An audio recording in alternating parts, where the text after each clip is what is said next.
नाही शक्य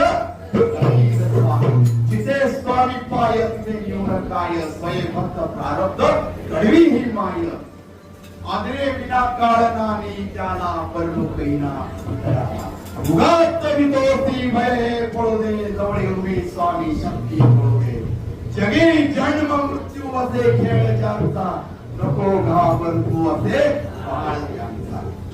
काय शब्द रचना आहे ही, त्या शब्दामध्ये एवढी शक्ती आहे.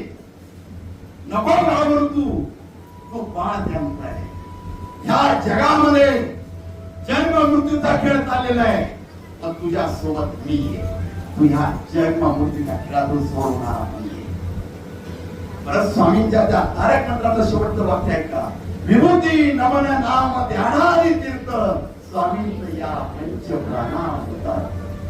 म्हणून स्वामींच्या मठामध्ये विभूती दिल्या जाते, तीर्थ दिलं जातं, आपण नमन करतो त्या स्वामींचं करतो. ही शक्ती त्या पंच प्राणामृतामध्ये त्या तारक मंत्रामध्ये दर्शवली आहे.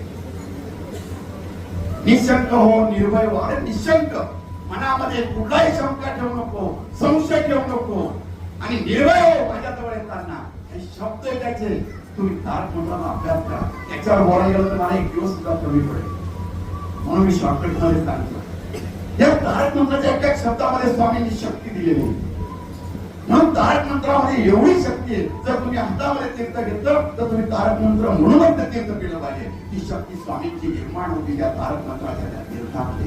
तुम्ही कधी कपाळाला भस्म लावा, स्वामींची विभूती लावा, तारक मंत्र म्हणा, शक्ती तुमच्या बरोबर आहे. घरातून निघताना विभूती कपाळाला लावताना स्वामींना सांगा तुझी रक्षा लावली, सुरक्षा तुम्हाला हे सुद्धा लागणार नाही, अंगाला डाग सुद्धा लागणार. ही शक्ती स्वामी तो ब्रह्मांड नाही बरोबर असतो आणि ते वरदान अनंत महाराजांना स्वामींनी दिलं. त्यांनी तारक मंत्र दिला. स्वामींनी